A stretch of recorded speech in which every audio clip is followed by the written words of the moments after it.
Okay. Mark the papers. There's a few announcements today. One is that your proposals are due. Um, the second one is I will read them and try to give you feedback by next week. And actually, it would help if you guys put your email. Actually, I have your email address from the first day of the class, so that's not a big deal. I might respond to you via email about questions. This is not clear, so if you do get it, please try to respond. If not, I'll just come back with written comments on this by next week. The second announcement is there's a GSR position open. Pick up the handout on the way out in my lab, and video image processing lab.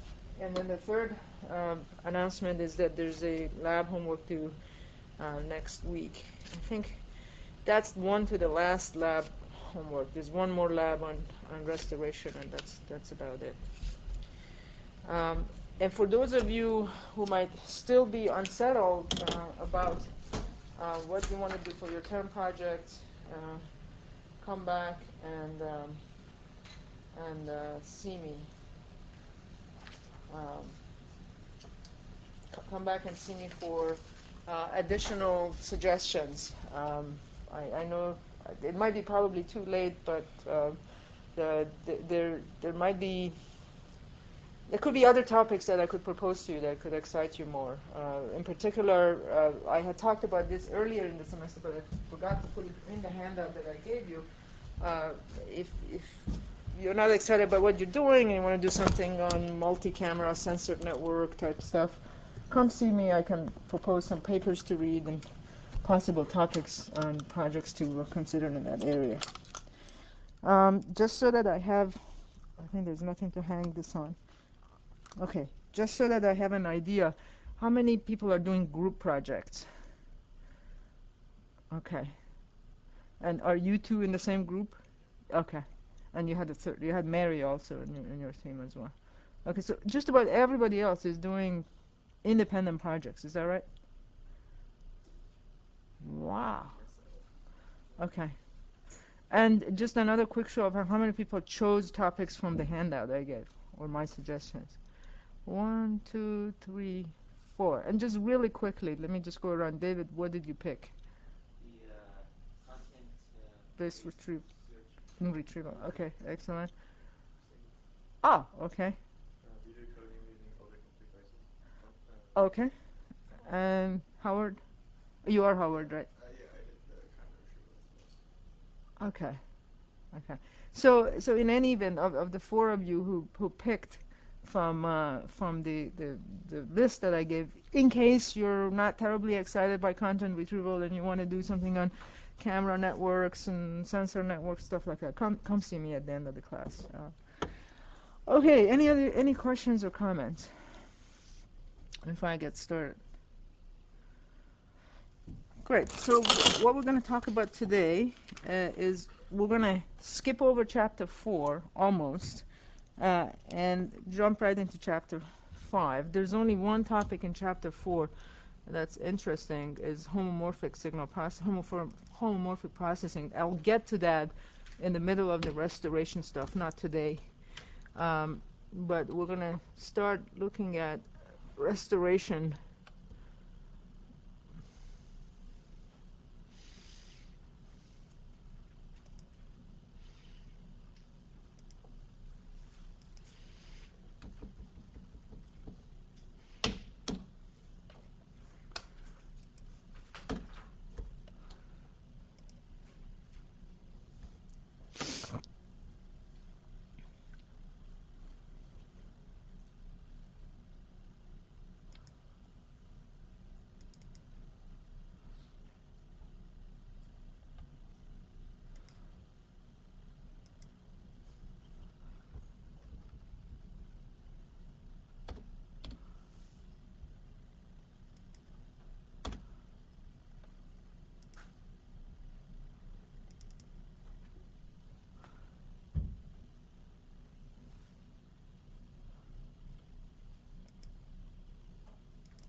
Okay. So what I wanted to do on chapter 4, I mean, basically chapter 4 talks about the effects of high-pass filtering, which we all know mostly about it, but there's really one interesting figure in it that I'd like to just quickly go over. And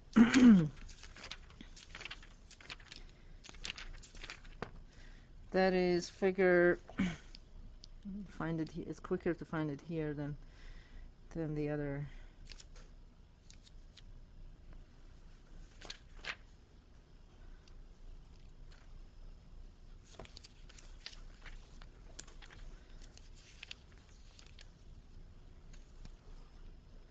'11 and 12, 411 and 412.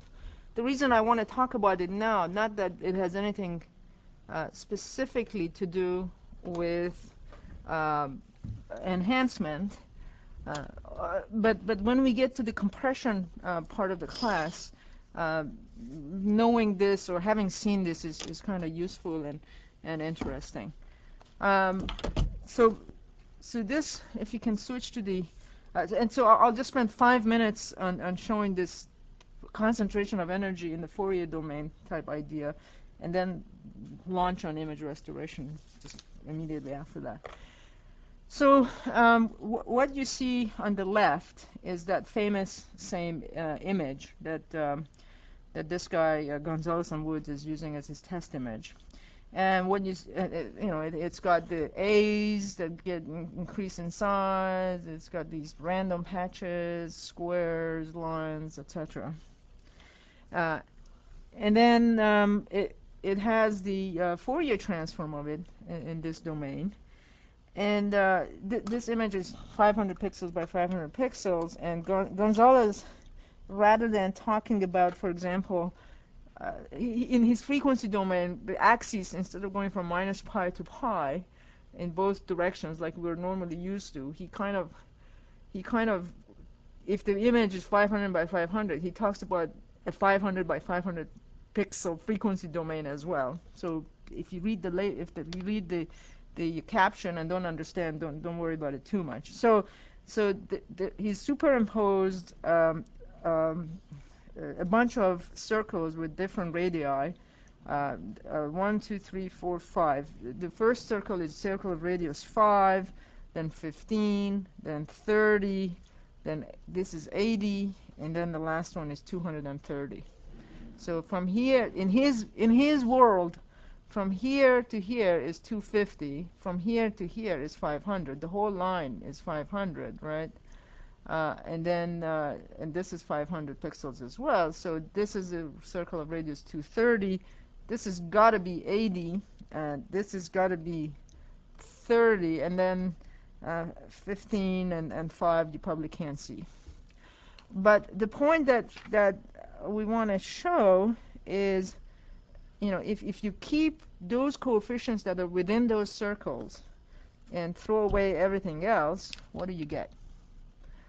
Well, you get this.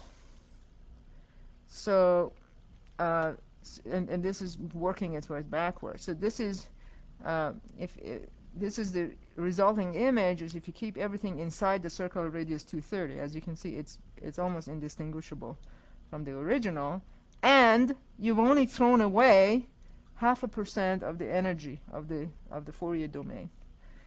You move one to the left. This is the reconstructed image if you kept the coefficients, your DFT coefficients, essentially inside the circle of radius 80. And if you do that, you've only thrown away 2% of the energy. This is this circle of radius 30, and you can see that visually now you've gotten quite a bit of ringing going on. And at this point, with the circle of radius 30, you have thrown away only 3.6% of the energy in the Fourier domain. And finally, when you get to here, let's say this is a circle of radius 5. And at this point, by keeping everything inside a circle of radius 5, the image is entirely what's the word for that? Not legible, but unrecognizable. However, from an energy point of view, you've again only thrown away 8% of the energy. So why am I showing this? Well, it's probably we could probably come up with a better example where, for example, at this point we don't have so much ringing artifact, but and there are ways of doing that. But the point is that most of the energy in the Fourier domain is concentrated in low frequency, particularly for natural imagery. This is not a natural image. This is something that this guy made up himself with these patches and the A's and stuff like that. But if you have a more natural looking imagery, even all the way to this point, and I think I've shown that in Eennlb's book, all the way to this point where you have a circle of radius 5 or a radius 10 or something like that, you still have most of the legibility of the picture. You can recognize it quite easily. And this is the property that's used for compression. In that DFT and DCT have compaction properties. That few coefficients contain most of the energy in the Fourier domain, and if you just keep those and throw 90% or 95% of other coefficients to zero, then you can reconstruct the signal almost in a good way. And as we'll get back to Fourier domain, you don't necessarily have to. This is called zonal coding, where you predefine the zone and then keep all the coefficients inside that, throw away everything outside it. Another way of doing it is just threshold the coefficients and say, look, all the coefficients below this level are going to get thrown away, and if you do that, then obviously you get a much better reconstruction, and that's called threshold coding. That's really all I want to show in these pictures at this point. I'm going to now move on to chapter 5. Actually, let me just show one more thing here, and that's figure 424.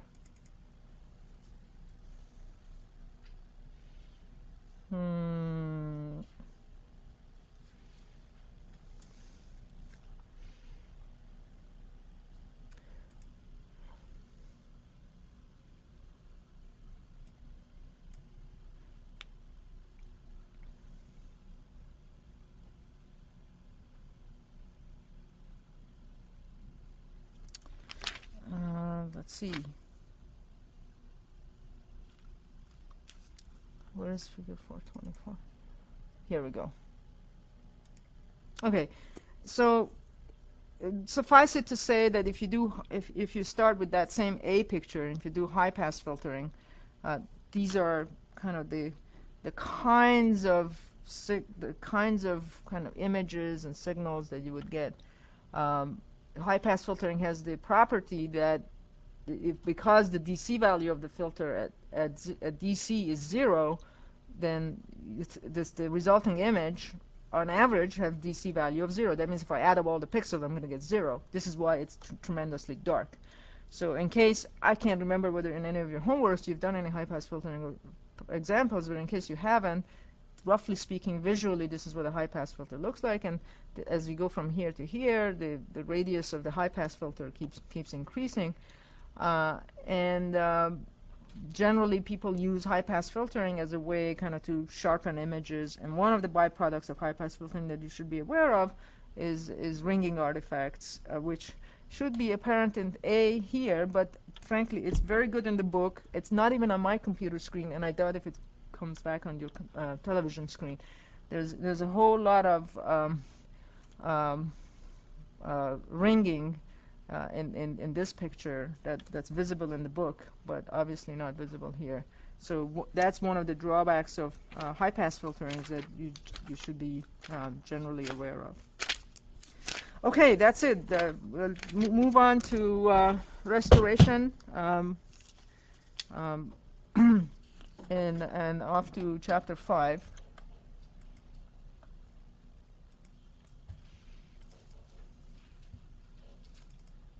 Okay.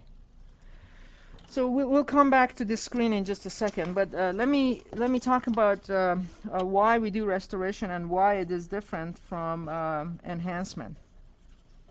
So generally speaking, as I talked about earlier, enhancement is the process where you start with an image, and it's kind of a subjective process. You just want it to look better, okay?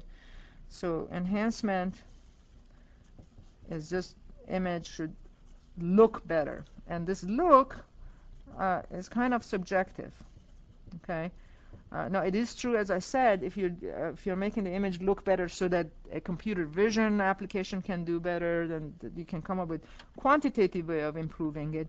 But generally speaking, you want it to the human eye to look nicer. So it's kind of a improvement or subjective improvement of the quality of the image. When we deal with restoration, the two actually come close in certain instances, but when you deal with restoration, what has happened is something specifically bad has happened to a good image. Some noise has been added, some motion blur has corrupted your image, some other bad thing has happened to your image. Uh, uh, so image has been degraded, essentially, by something. Um, and it could be by noise, it could be um, it could be some blur, it could be that the signal has gone through a system that you didn't want it to go through, like for example atmospheric turbulence. Um, so generally speaking, when you deal with restoration, you have much more objective models rather than having subjective models. And you use criterions like error, like mean square error, in order to do this. Okay. So what do I mean by some degradation has happened to your signal? Well, here's an example. If you can roll up just a little bit. So you start with your good old image that you would have liked to obtain, and it goes through some degradation blocks. Let's say this system could be a linear shift invariant system with impulse response h of n1 and n2. And outcomes, and that's not the only bad thing that happens to it. We also add some noise to it. And what comes out is what we observe. So let's say we've sent the Hubble telescope up into space, and it's sending these pictures home, and we know that there's something wrong with these pictures. We know that the telescope is out of focus, and there's too much noise, and all those other things. And the question is, observing the noisy, degraded version, can we reconstruct or recover F? So in this case, g of x comma y is h convolved with f plus some noise. So it will be h of x comma y convolved with f of x comma y plus eta of x comma y, where this is the noise component. And by the way, sometimes things are so degraded that you can't really recover the original signal. In the case of the Hubble telescope, they threw the images around the scientific community, the image processing community on Earth, and it turned out that the support of this LSI filter that had corrupted the images was so large. It was something like 40 pixels by 40 pixels that that nobody could actually make him look any better. And the final fix was to send these manned guys to the Hubble and change the lens, or manually. A human had to go up there and fix the system, fix the optical system. So that's a bad publicity for image processing field, but it's the truth. So it's the truth, but at the same time it's good because we can go ask for more funding to help us solve those problems. So next time we don't have to send a human to fix the problem, right? Okay. You can tell I've been in academics too long, right? So how does the restoration process work? Where you start with G, and then you do something to it. This is the restoration box. Okay, it could be linear time invariant thing, or it could be nonlinear, and out comes f hat of x comma y, and And then the goal is to make sure this guy f hat looks as much as possible like this guy f. So the goal would be to minimize, for example, the expected value of f of x comma y minus f hat of x comma y, the whole thing squared. Okay. And so this is kind of the big picture as to what's happening. And there could be occasions where there's no degradation by linear shift invariant system and only noise is added. Or there could be a situation where there's no noise and this is added. So you consider all of those things at the same time. So for the rest of this lecture, for today, I'm just going to assume that H, this filter here, is identity. That means the only corruption is noise. Okay. And so the problem that we have is we observe g of x comma y, which is f plus noise. This is the original image that we're interested in. This is noise. And this is the observed. And we're trying to come up with a way of getting this guy f back. Okay. And so before I dive deeply into the various techniques that we use to do that, I'm going to make few assumptions. One of them is that we're going to assume that this noise is independent of spatial coordinates. So in other words, we don't have extra noise in the middle than the sides, or in the sides than the middle, any of those things. And also it's uncorrelated with respect to the image itself. In other words, this is a big assumption. It doesn't always happen in practice. In other words, you don't get extra noise, for example, in the bright parts of the image rather than the dark parts, or the edge parts rather than the texture parts, or etc., etc. So the amount of noise that's been added is kind of independent of what's going on in the signal itself. The signal and noise are uncorrelated. Actually, I'd like to take a quick show of hand now. How many of you are taking 225A or know about Wiener filtering in a formal way? Okay, so not everybody. Okay, so that's the topic for next time's lecture, but that would help me adjust the level of it. I was initially just going to go right through it very fast, 5 minutes, but I don't think I should do that. So here's the different kinds of noise that one might consider in practice. What's the one that we always consider in signal processing courses and in real life and everything? Gaussian, exactly. And the probability density of a Gaussian random variable is 1 over square root of 2 pi sigma and then e to the minus z minus mu squared over 2 pi sigma squared. Okay, where the variance is sigma squared, the mean is just mu, and the shape of it is like this.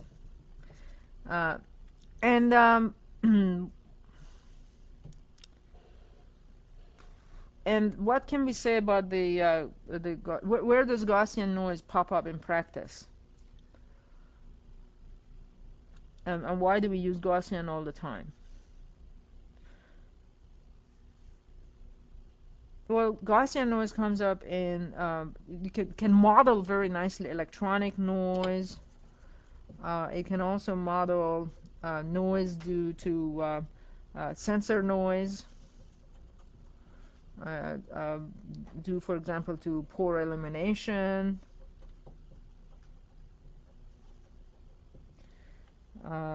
Or maybe high temperature, etc.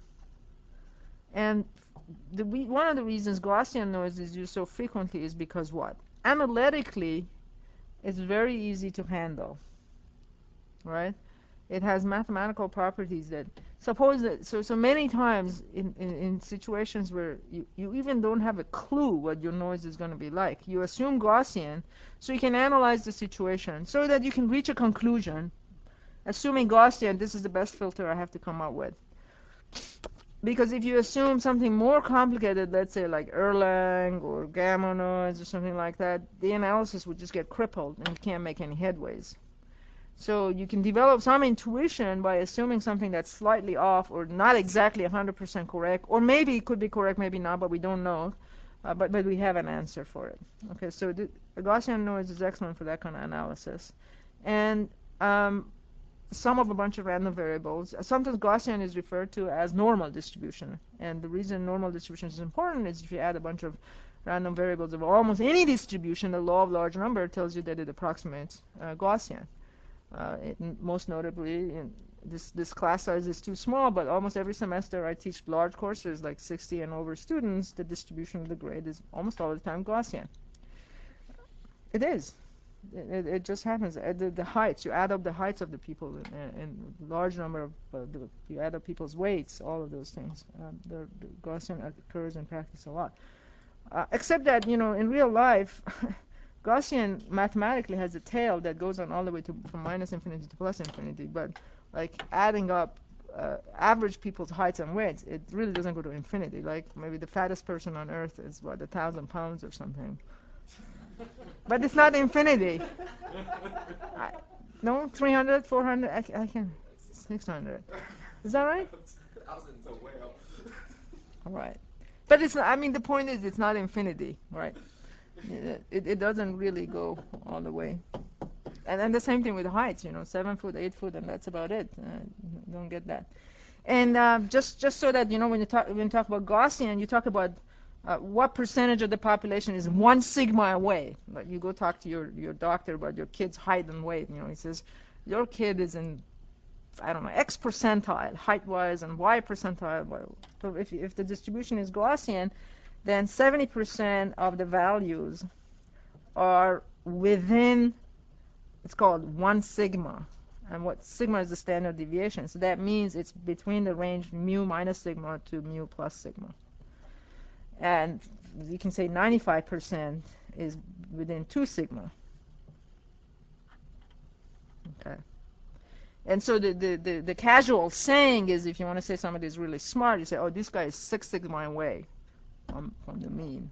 That means that he's smarter than 99.999, a huge number of nines. Or it could be a negative thing, so this guy is 6 sigma bad or something. Okay. Any questions on this? All right. So the next distribution we talk about is Rayleigh,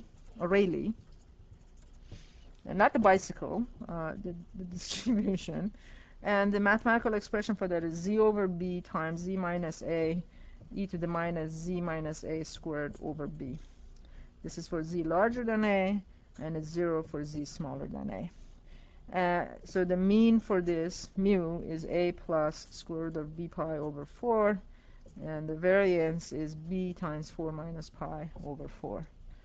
And this is typically used for range imaging. This represents noise in range imaging applications.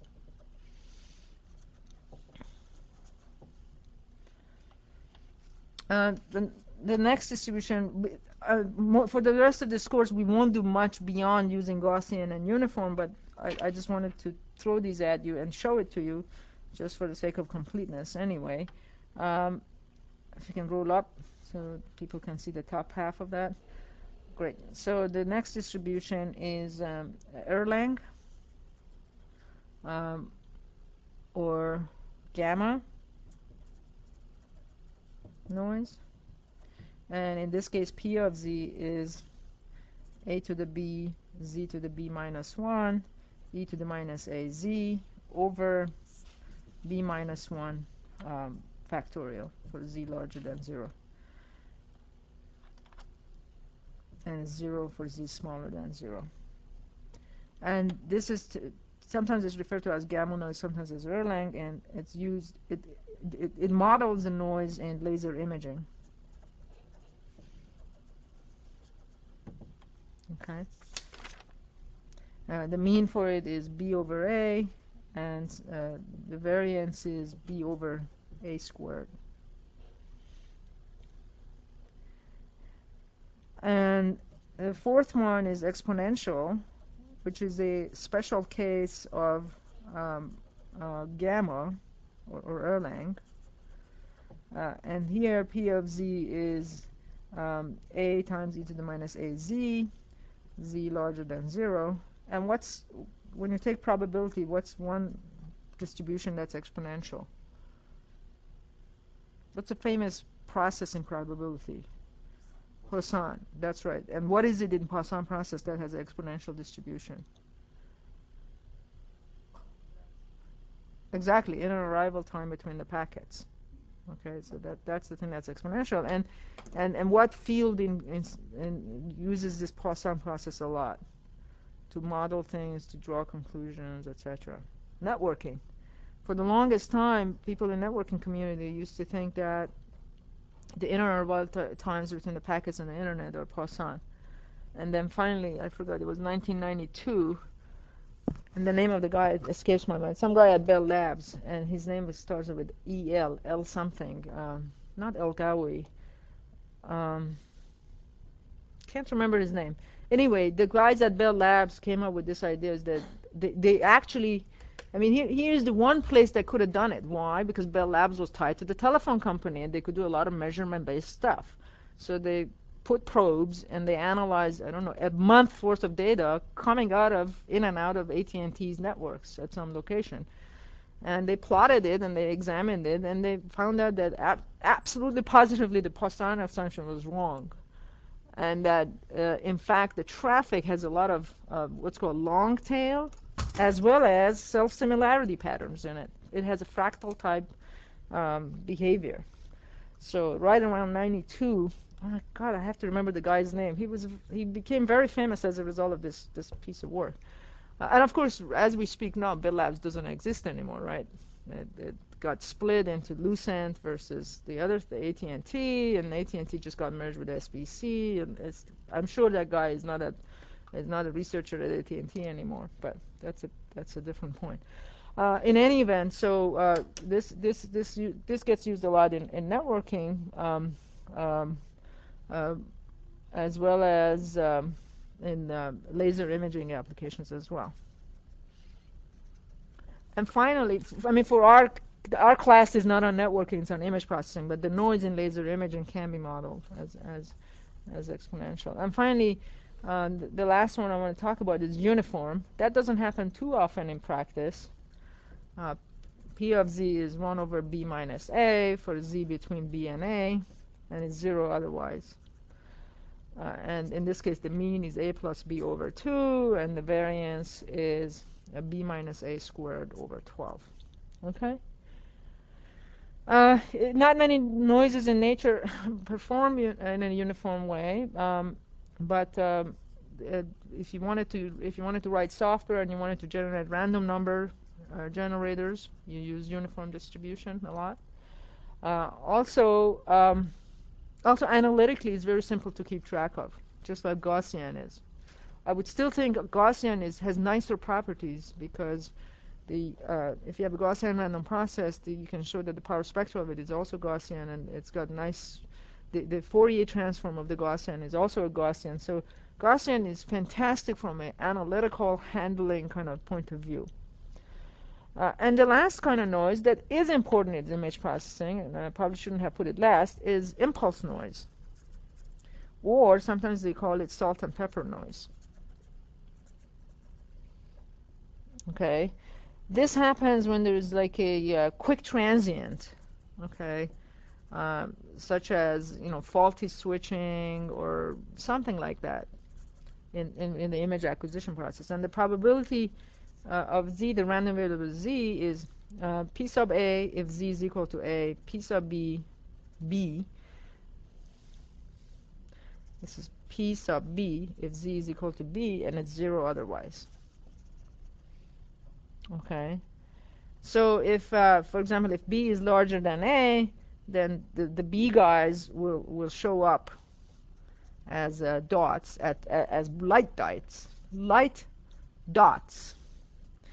And if otherwise, uh, sorry, in this case, B is a light dot, then A will show up as a dark dot.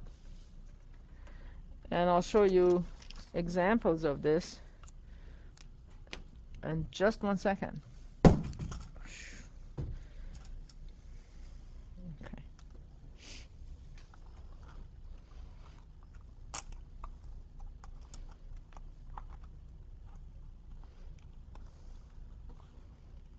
Okay. So what you have there in figure 5.2 is this various probability distribution. So on the upper left here, you've got Gaussian. This is mu, mu minus sigma, mu plus sigma. So this is the 1 sigma region of Gaussian or normal distribution.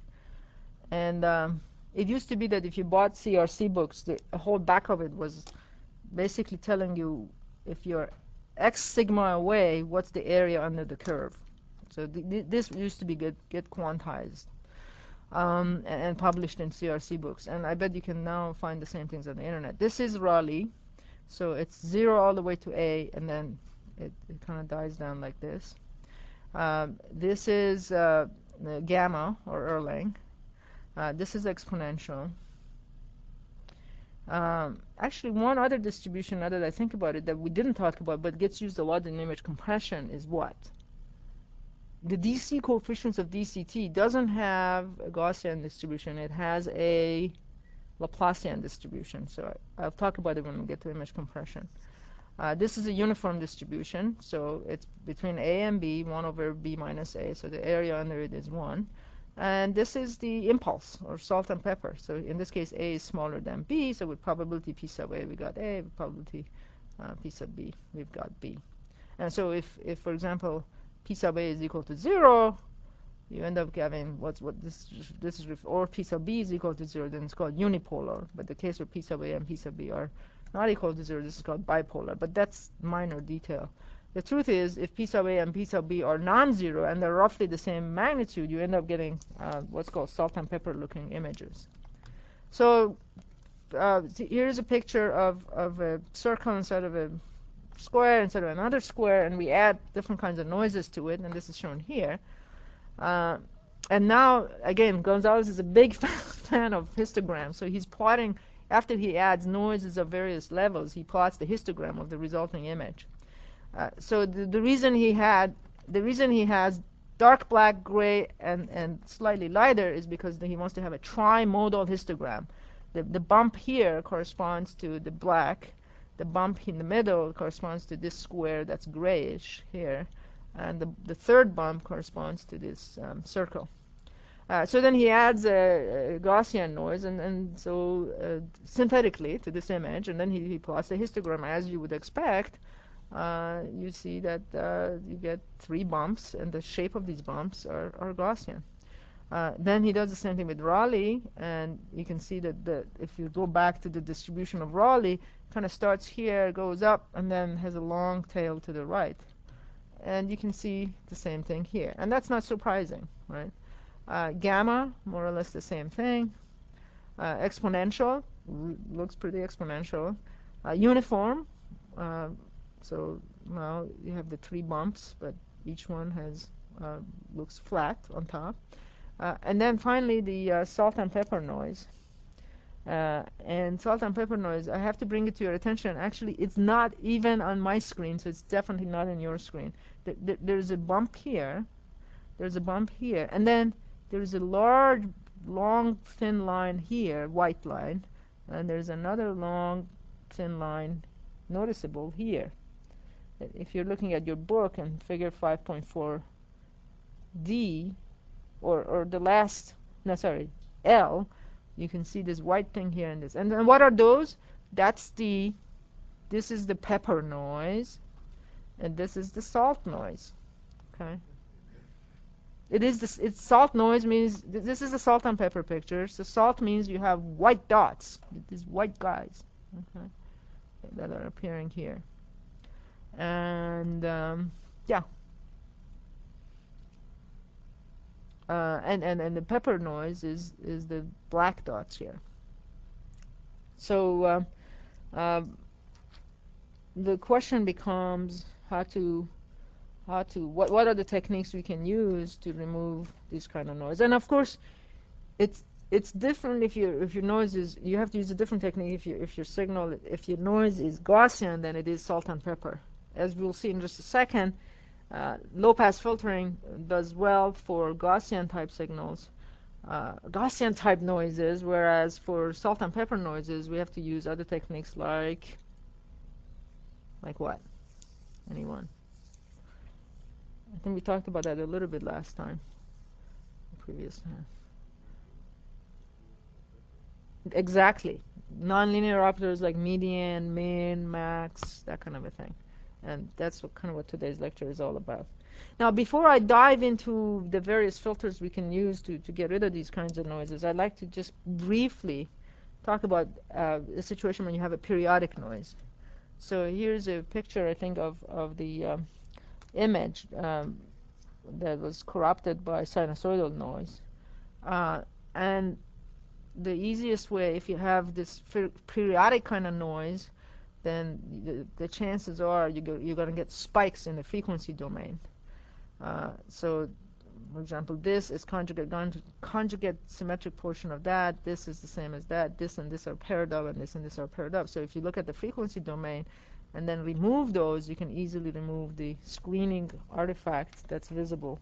Unfortunately, Gonzalez doesn't have the processed version of this. He might have it at a later point in the book, but I will probably show that in a little bit when we get to the latter part of this chapter. Okay? So let me then start talking about, let's come back to the papers. Let me talk about the various filtering techniques that we can use to get rid of these nasty noises. So if you come back to the paper, please, we want to talk about mean filters as our first class. Okay.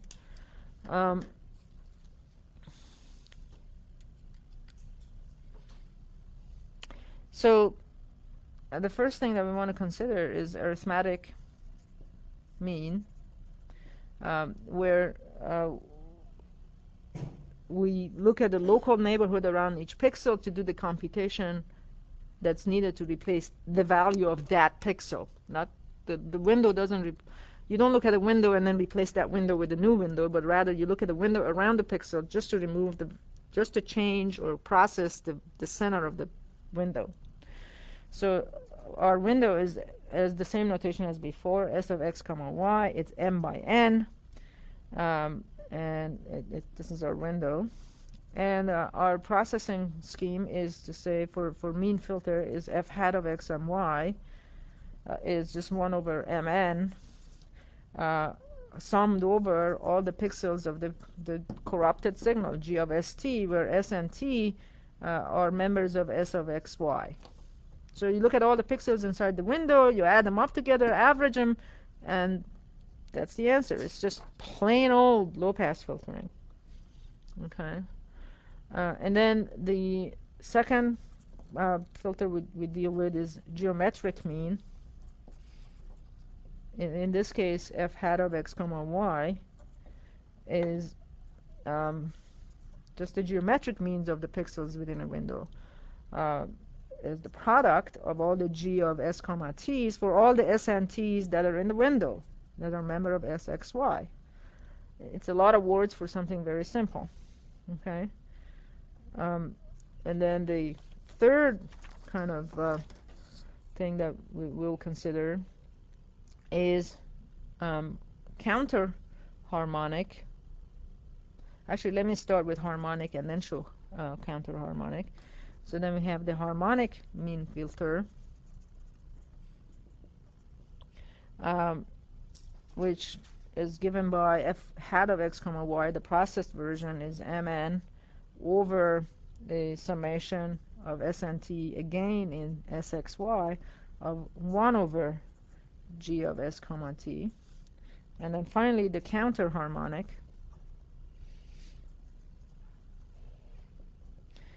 where f hat of x comma y is given by the ratio of two things, a summation of g of s and t to the power of q plus 1 over the summation of g of s comma t to the power of q.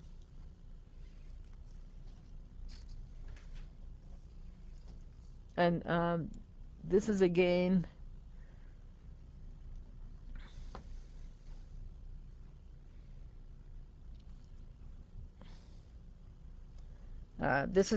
for all the SNTs are in SXY, SNTs are in SXY.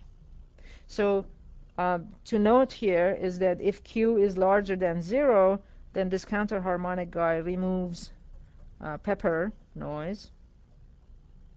And if Q is smaller than 0, it removes salt noise. Okay, and this geometric mean guy up here, it's kind of similar. It has similar effects to the arithmetic mean, but you lose less detail. So it's similar to arithmetic, but lose less detail. And finally, this harmonic filter works well for salt noise,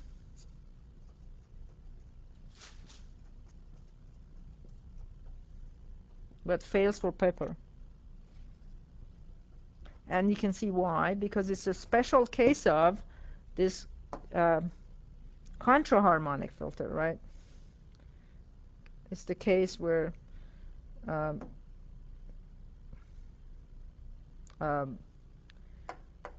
the Q is smaller than 0.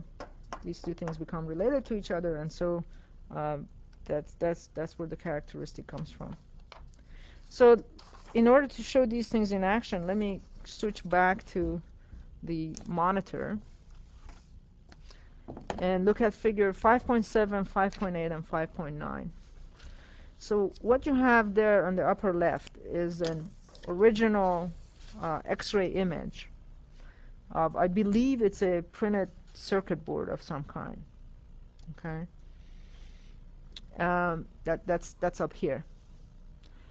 And on the right-hand side, you have the same image but with additive Gaussian noise. And just intuitively, before we move on, if you have additive Gaussian noise, what would you expect would remove that the best?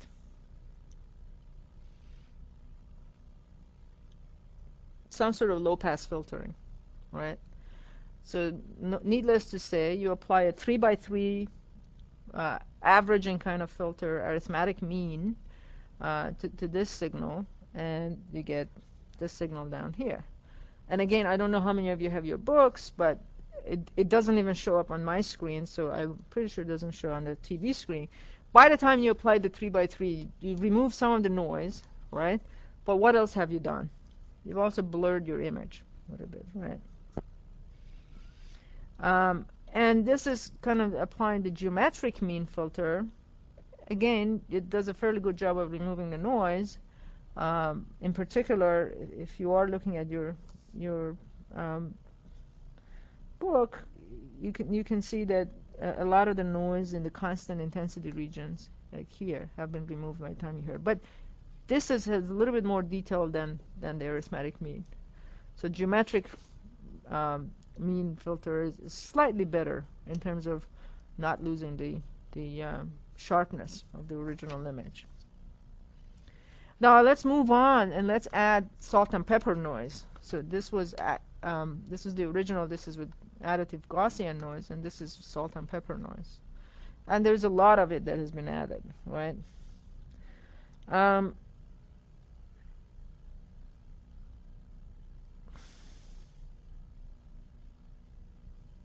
Sorry, this is the pepper noise. This is not salt and pepper. This is just this original signal but corrupted by pepper noise. So all you see is a bunch of black dots on top of the original, on top of this guy. And this is the same thing, but with a bunch of white dots, right? Salt noise added on top. And this is what you get if you apply the contraharmonic filter of order 1.5, and this is contraharmonic filter of order minus 1.5. So what do you expect to get? Well, when Q, just like we talked about here, when Q is positive, we remove all the pepper noise, and you still see a little bit of white salt noises remaining. And when Q is negative, which is in this case, you've removed some of the salt noise, but some of the pepper noise is still evident. Actually, I'm seeing kind of the, let me look at it truly on the, does that come across on the screen at all? I don't think so. Yeah. I should be honest with you. I'm looking at the very I'm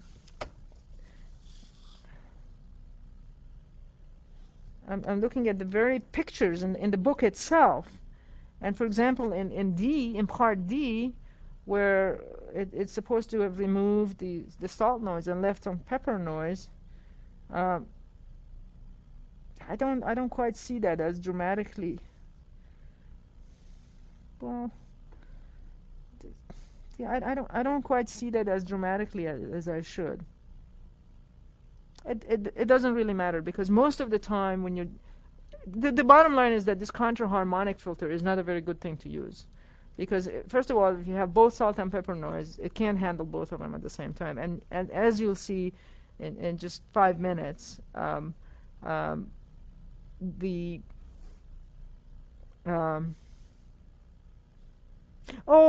I know. Okay, sorry. I know why I was confused. Scratch all of what I said. This one, we're not starting with a picture that has both salt and pepper on top of each other. We have one corrupted image with just pepper, one corrupted image just with salt, and we apply the 1.5 order, which is supposed to remove pepper noise, to this, and we apply Q equals minus 1.5 to this. Okay, that's so there's no. For a minute, I thought I'm talking about something else. So I'm not supposed to see black pepper noise at all in this. We didn't start with the thing that has salt and pepper. We just applied one filter to this, the right filter to this, and the right filter to that. And it's done a fairly good job of removing the white dots here and the black dots here. But these are two different filters applied to two different images. And if you now go down here and you reverse, you apply the Q larger than 0 to this one, and Q smaller than 0 to this one, this is the output that you get, and as you can see, it's garbled. So the point is, with contraharmonic filters, you have to look at the value of Q, and if you're removing salt noise, you got to apply something, the Q smaller than 0. If you're applying pepper noise, something smaller. That's all there is to it. And that's exactly so it's good when you have either salt or pepper noise, but if you've got both of them together, then you have to move on to order statistic type filters or nonlinear filters like median, max, mean, etc. So let's move on to that. Order statistic filter. So we've got median again, where you look at a small window, SXY, find the median, and then replace the middle pixel, replace the x comma y with the median value. Okay. And the next one is the max filter. F hat of x comma y is just a max of g of s comma t. in the region SXY. And then you've got the min filter, which is just the same thing. F of x comma y is just the min of SXY, G of S comma T. And then finally we have the midpoint, where you go the half of maximum plus minimum. And the beauty of median filter now is that it can handle images that have both salt and pepper noise added on top of each other. But what's the drawback of it? Becomes clear when we talk about adaptive techniques. But what's the drawback of it?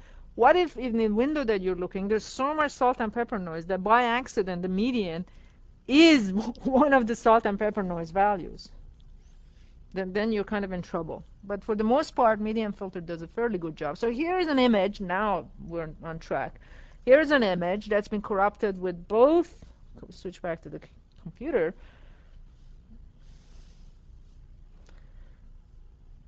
Hello? Here's an image that's been corrupted with both salt and pepper noise on the upper left here, and and on the to the right of it is the result of a 3x3 median filter. Okay, and as you can see, most of the salt and pepper noise has been removed. If you're looking at your book, you can see that there's few more random stuff, black and white ones still remain. For example, if you look at the book, if you have your book, there's a black dot here that's remaining. There's a couple of black dots here, etc. So what do? You can apply median filter on top of this, the processed median signal, and you get this, and that pretty much removes everything. Okay.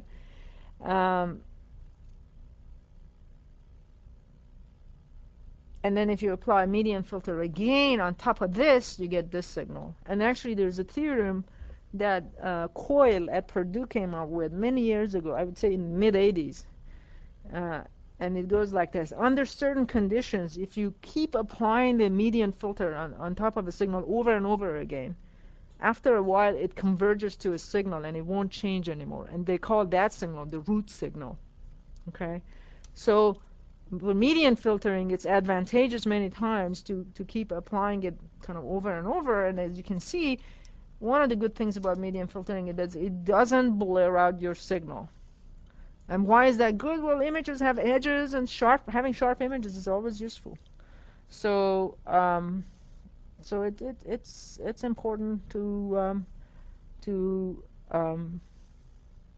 end up having it's important to end up having images that look nice and sharp.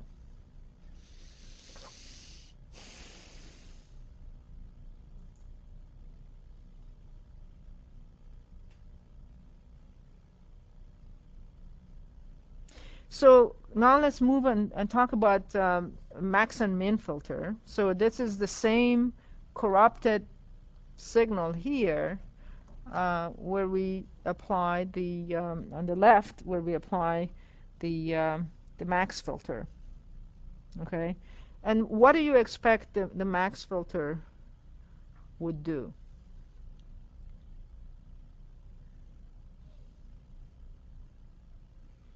It's a 3x3 max filter, and just so that you can compare, the original looks like this. This is the original we started off with. Look at the thickness of these black lines here. And again, I don't know how well it shows up on your computer screen. Okay? And now we apply the noisy version, and then we apply the max filter. What happened? Yeah. Some of the dark pixels have been removed. The thickness of these things are a lot. Look at the teeth here, the parallel black lines. Have a mental picture of the thickness of each line, and then go back, compare it to this. You can see they're a lot thicker here than they are in the other place. Maybe it's even true of these, but let me keep that in mind. Not so much of these guys, but it's quite noticeable here. So the max filter, along with removing noise, salt and pepper noise, it's also removed some of the dark pixels. Okay.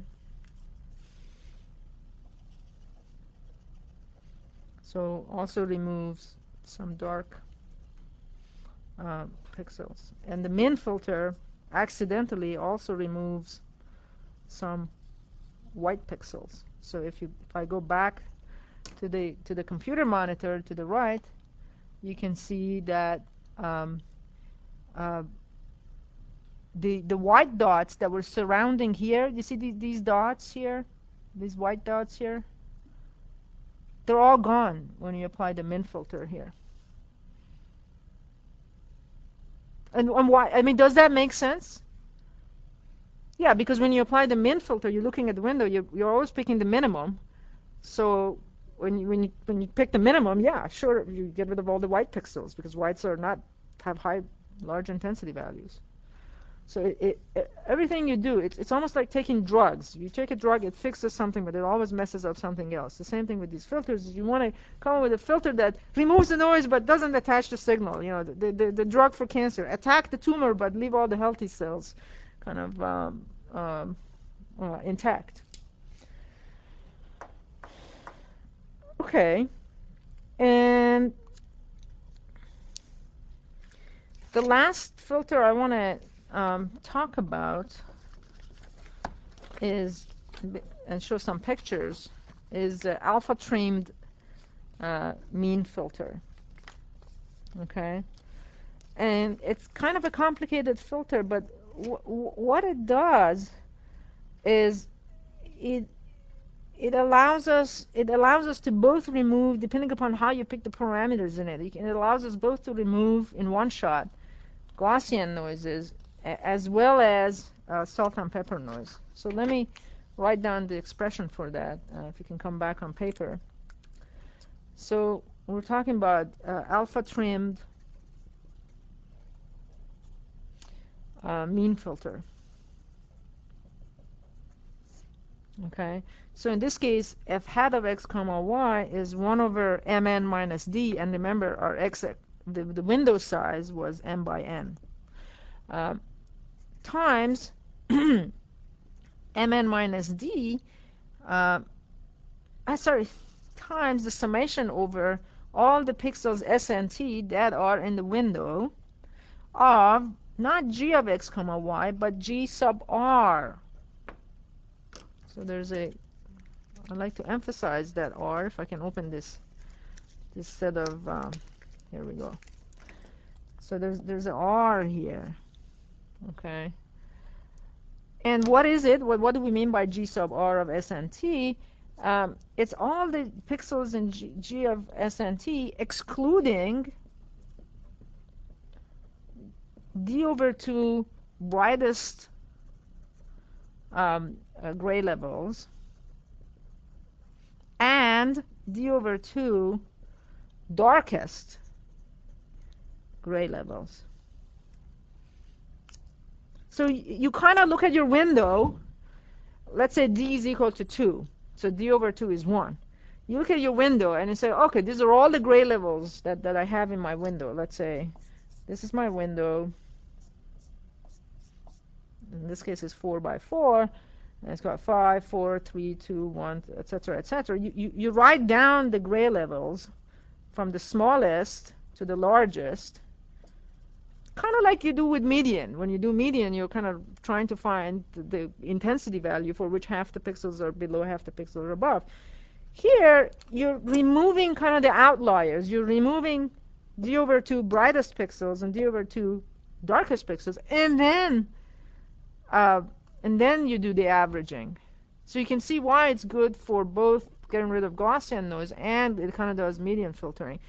If there was salt and pepper noise, you're hoping that the salt and pepper noise will be the two ends, and you're removing those intensity values before you compute the average, so that the averaging is not corrupted. Because you see, if you apply averaging kind of filter to a salt and pepper noise signal, it doesn't really work well, and I'll show that to you in just a second. So by removing these extreme values, kind of the outliers, then you give yourself a chance of removing the Gaussian noise.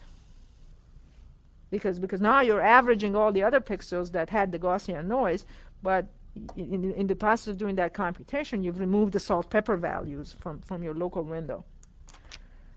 And so a good example of how all these schemes work is in this picture 512, if you can switch to the computer.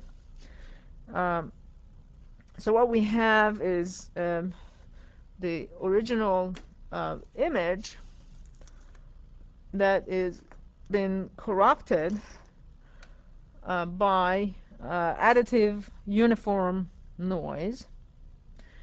And then on top of that, we add salt and pepper noise on top of this. So this signal has additive noise, and this signal has additive noise plus salt and pepper noise. Okay?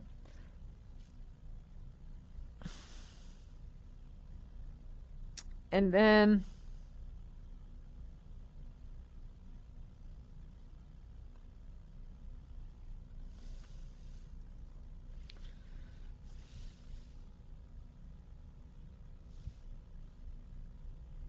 so now we apply this 5 by 5 filters in order to try to fix this image. And if you apply 5 by 5 arithmetic mean filter, just an averaging type of filter, this is what you get. And you can see this looks terrible. It's still full of noise, full of garbage, full of everything else. This is if you apply geometric mean filter, also disaster. Not much of an improvement over that.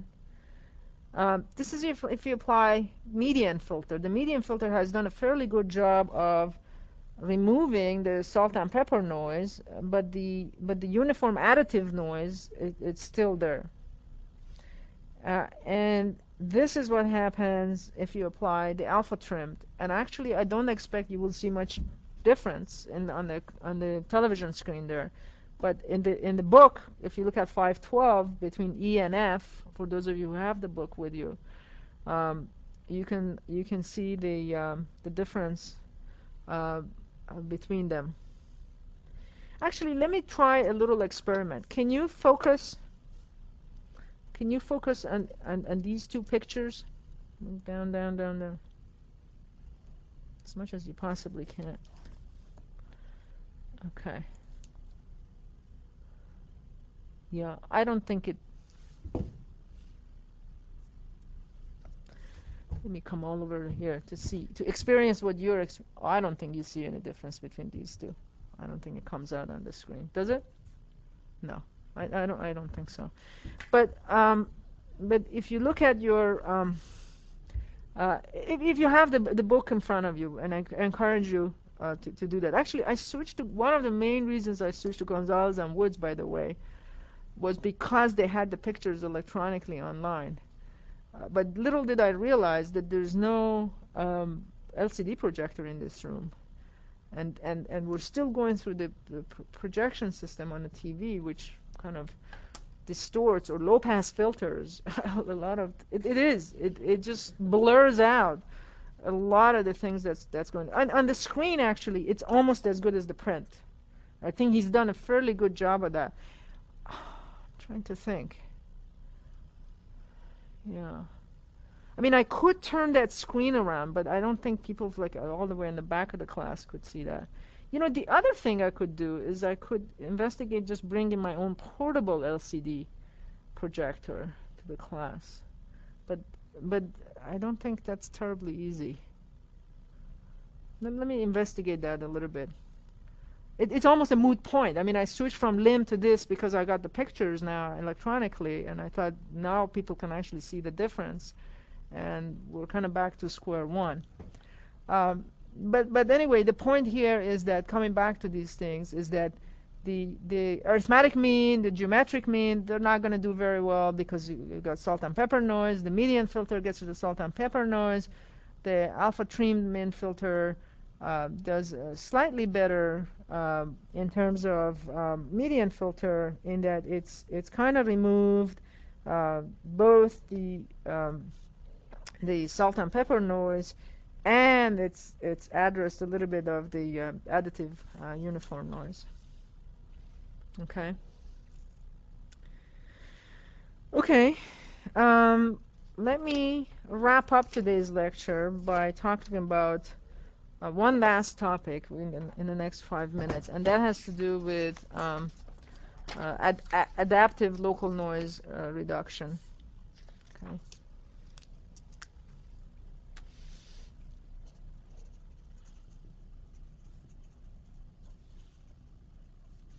And as you would expect, this is nothing but a adaptive kind of local technique. So basically what you say is how I process my image at a particular point, xy, has to do with the local statistics surrounding that pixels, has to do with the local mean and the local variance surrounding that pixel. So it'll be f hat of x comma y, the processed signal is the given, the observed g of x comma y, minus sigma squared n, sigma squared L of g of x comma y minus m sub L.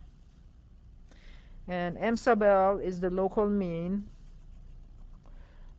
which is given by 1 over mn summation of g of x comma y with all the x and y's in sxy. Sorry, s comma t, s comma t. Okay, and then sigma squared L, I'm not going to write this down, but it's local variance. We already talked about it last time. And sigma squared n is the noise variance. And what in looking at this in this kind of a situation, right off the bat, what's the problem with having an approach like this?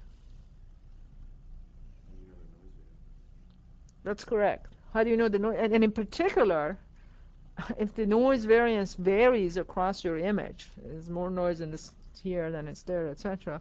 Estimating the noise variance locally is terribly difficult. So, I mean, what do you do in practice? Oh, let's just assume noise variance is the same all across the image. Good. Nevertheless, how do you compute the noise variance all across the image? And that's not very easy.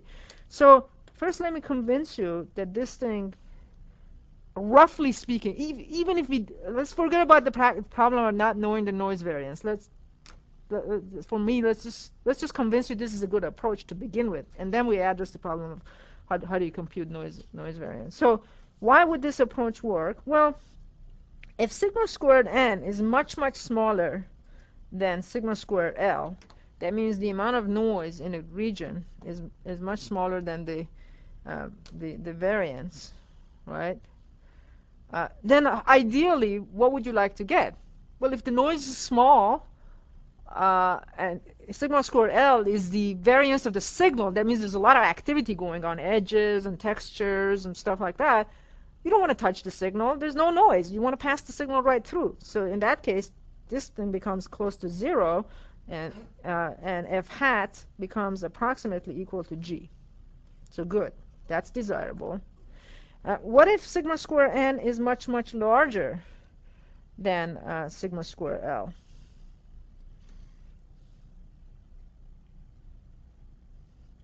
Well, then this term becomes big. It could even become like if 3 times bigger or 4 times bigger, then it could the value of f hat could become negative. That's a disaster. We don't want that to happen. So if this happens, you want to make sure, or it doesn't even have to be much bigger. Even if it's just bigger than this, then what you want to do is just approximate, let's say, sigma squared n over sigma squared L to be approximately equal to 1. Okay? Don't let it, in other words, even if for some reason, I mean, we already know there's a whole lot of ambiguity and uncertainty and errors and inaccuracies in estimating sigma squared n, the variance of noise. And if after you do that, with all that uncertainty, the number comes out bigger than the local variance, for God's sake, don't generate negative pixel values. It's just going to kill you. So in that case, just make the assumption that sigma squared n is approximately equal to sigma squared L. In that case, this ratio becomes 1. And what are we doing? Then the signal, in that case, then f hat becomes approximately g minus g plus ml. ml. So we replace the value of the center pixel with the local mean. And does that make sense? Yeah. When there's a lot of noise, don't average out the pixels. Don't let that center pixel go through. Average out the noise around you with the hopes that that averaging process got rid of the noise and the signal got through. So intuitively, this is kind of how you do it.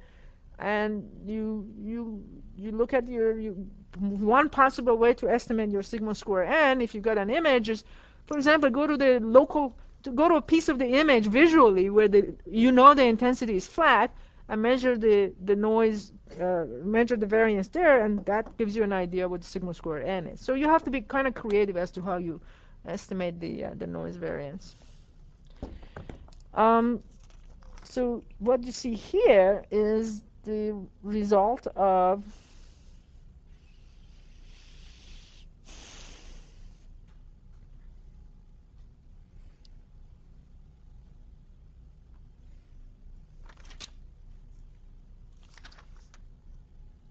the various techniques applied to the original signal. I won't show well, let me just quickly go back to the original and show it to you.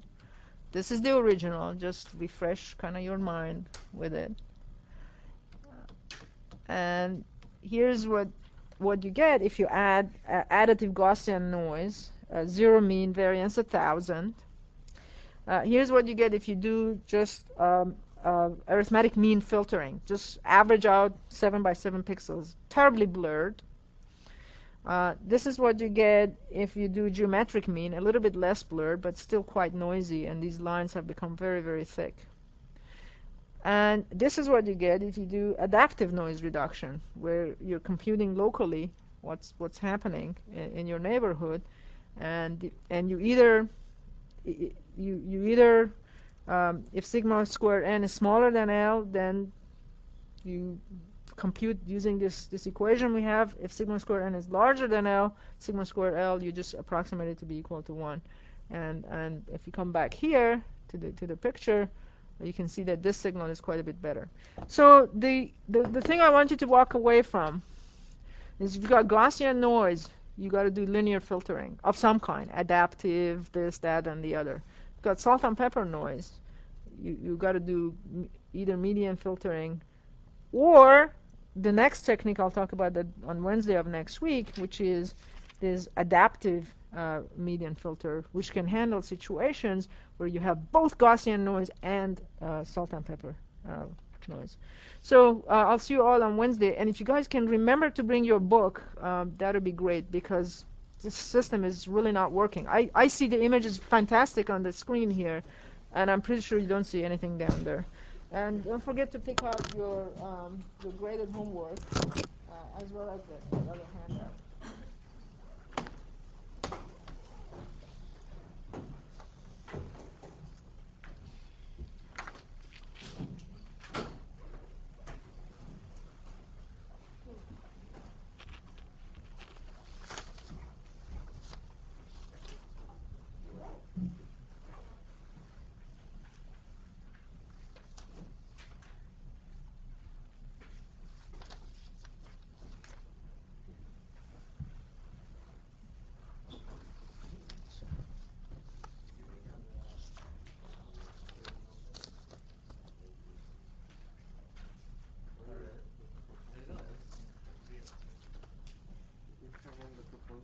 Yeah, right here in the slides.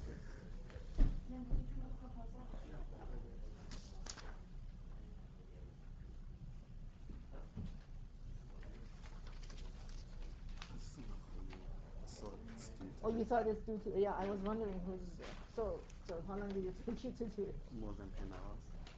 Really? Try to unless you find my Okay. I'll pass it to Cindy because she's she's going to I got his email this morning. Oh, okay.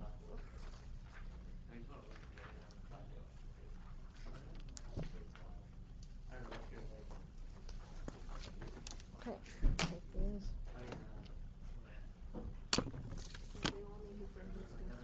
Oh, Oh, that'd be great, because I forgot to do it by the way, the same lecture 3 years ago Okay. was done by Vito. That's his handwriting. April 2003. And here's the thing, I'm going to go out of town. Okay.